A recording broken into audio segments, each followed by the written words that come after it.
ଧର୍ମଶାଳାରେ 54ଟି ପଞ୍ଚାୟତର ନିଷ୍ପେଷିତ ଦଳିତ ଅବହେଳିତଙ୍କ ପାଇଁ ଲଢୁଥିଲୁ। କୌଣସି ଆମେ ବିଧାୟକର ଲଡୁଟେ ଖାଇନଥିଲୁ। ଆମେ ଜଣେ ସେବକ ହିସାବରେ ଲଢୁଥିଲୁ। ଆଜି ବି ଜଣେ ସେବକ ଏବଂ ଭାରତୀୟ ଜନତା ପାର୍ଟିରେ ପ୍ରଥମ ଥର ପାଇଁ ମୁଁ ଯୋଗ ଦେଇଥିଲି। ମୁଁ କୌଣସି ବିଜୁ ଜନତା ଦଳରେ ନଥିଲି।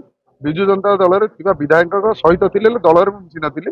ମୁଁ ପ୍ରଥମ ଥର ପାଇଁ ଭାରତୀୟ ଜନତା ପାର୍ଟିରେ ଯୋଗ ଦେଇଥିଲି ଏବଂ ଭାରତୀୟ ଜନତା ପାର୍ଟିରେ ମୁଁ ଯୋଗ ଦେବା ପରେ ଭାରତୀୟ ଜନତା ପାର୍ଟିର ଟିକେଟ ଯେହେତୁ ତାଙ୍କର ଆଗରୁ ଥିବା ସେଠି ସ୍ମୃତିରେଖା ପଇକି ଦେବା ପାଇଁ ତାଙ୍କର ନିର୍ଦ୍ଧାରିତ ହେଇଥିଲା, ତେଣୁ ମୁଁ ଚେଷ୍ଟା କରିଥିଲି। ମୁଁ ନୁହେଁ, ଆମ ଧର୍ମଶାଳାର ସମସ୍ତ ଜନସାଧାରଣ ଚେଷ୍ଟା କରିଥିଲେ। ତେଣୁ ଧର୍ମଶାଳାରେ ଜଣେ ପରିବର୍ତ୍ତନ ଚାହୁଁଥିଲେ, ବିକଳ୍ପ ଭାବରେ ସେମାନେ ମତେ ତାଙ୍କ ସାରଥୀ ଭାବରେ ନେଇଯାଇଥିଲେ। ତେଣୁ ଚାହୁଁଥିଲେ ଯେକୌଣସି ନ ମିଳିଲା ପରେ ବି ଆମେ ସେଇ ବି ଆପଣଙ୍କ ମିଡିଆରେ ମୁଁ ସେଇ ଜିନିଷ କହିଥିଲି କି ଆମେ ଯେହେତୁ ଗୋଟେ ଦଳରେ ଥାଇକି ଦି ଜଣ ଲଢି ପାରିବେନି, ତେଣୁ ଆମେ ସ୍ୱାଧୀନ ଭାବରେ ଲଢିବୁ। ସ୍ୱାଧୀନ ଭାବରେ ଲଢିଲା ପରେ 4 ତାରିଖ ଦିନ ଆମେ ନିଶ୍ଚୟ ବିଜୟ କରିବୁ ଏବଂ ବିଜୟ କରିକି ପୁଣି ସେ ଭାରତୀୟ ଜନତା ପାର୍ଟିରେ ଆସି ଯୋଗଦାନ ଦେବୁ ଏବଂ ଆମେ ଯାହା କହିଥିଲୁ ବିଜୟ କଲୁ ଏବଂ 4 ତାରିଖ ଦିନ କାଲି ଆସି କେନ୍ଦ୍ରମନ୍ତ୍ରୀଙ୍କ ସହିତ କଥାବାର୍ତ୍ତା ହେଇ ତାଙ୍କ ସହିତ ଯୋଗ ଦେଲୁ ଏବଂ କେନ୍ଦ୍ରମନ୍ତ୍ରୀ ମତେ କାଲି କହିଲେ, ମନ୍ତ୍ରୀ ମହୋଦୟ କାଲି ମତେ କହିଲେ ମିଶିକି କାମ କରାହବ। ଭାରତୀୟ ଜନତା ପାର୍ଟିର ସଦସ୍ୟ ହିସାବରେ ମୁଁ କାମ କରିବି ଏବଂ ଭାରତୀୟ ଜନତା ପାର୍ଟି ଓଡିଶାରେ କେମିତି ବିଜୁ ଜନତା ଦଳ ଯାହା ଯାହା କଳା କାରନାମା କରିଯାଇଛି, ଯାହା ଯାହା ଚିଠା ଅଛି ସେ ଚିଠା ସବୁ ପର୍ଦ୍ଦାଫାଶ ହବ ଏବଂ ଚୋରି ହୋଇଥିବା ସମସ୍ତ ରେଭିନ୍ୟୁ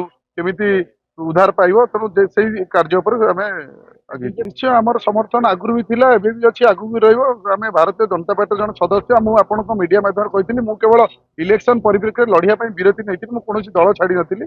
ଦଳ ମତେ ବି ସସ୍ପେଣ୍ଡ କରାଇଥିଲା, କାରଣ ଦଳର ପ୍ରୋଟୋକଲ ରହିଛି। ଦଳ ଯେତେବେଳେ ଗୋଟେ ପାର୍ଟିକି ଦେଇଛି, ଜଣକୁ ଦେଇଛି, ଯେତେବେଳେ କ୍ୟାଣ୍ଡିଡେଟ୍ ଦେଇଛି ଆଉ ଜଣେ କ୍ୟାଣ୍ଡିଡେଟକୁ ସସ୍ପେଣ୍ଡ ନ କରିଲେ ଦଳର ପ୍ରୋଟୋକଲ ସେଟା ଅସୁବିଧା ହବ। ତେଣୁ ସବୁ ଜିନିଷ ଠିକ ଠାକ ଥିଲେ। ଏବେ ଆମେ ଦଳ ସହିତ ଥିଲୁ, ଅଛୁ, ଦଳ ସହିତ ରହିବୁ ଏବଂ ଲଢିବୁ। ଭାରତୀୟ ଜନତା ପାର୍ଟି 5 ବର୍ଷ ନୁହେଁ, ଆଗାମୀ ଦିନ ପାଇଁ 30 ବର୍ଷ 40 ବର୍ଷ ପାଇଁ ଭାରତୀୟ ଜନତା ପାର୍ଟି ଓଡିଶାରେ ହିଁ ଗୋଟେ ସୁଶାସନ କରିବ, ସେଇଟା ଆମର ସମସ୍ତଙ୍କ ଲକ୍ଷ୍ୟ ଏବଂ ମନ୍ତ୍ରୀ ମହୋଦୟଙ୍କର ବି ସେୟା ଲକ୍ଷ୍ୟ। ଆଜ୍ଞା ଘରେ ଆଜ୍ଞା ବାପା ମାଙ୍କ ପାଖରେ ତ ପୁଅ ଅଳି କରେ, ତେଣୁ ଘର ବାପାଙ୍କ ପାଖରେ ଅଳି ହଉଥିଲା, ହେଲା ଯାହା ହେଲା ଆମେ ସେଇ ସହ ଲଢିଲୁ, ପୁଣି ବାପାଙ୍କ ପାଖକୁ ଆସିଲୁ, ପୁଣି କାମ ହେଲା।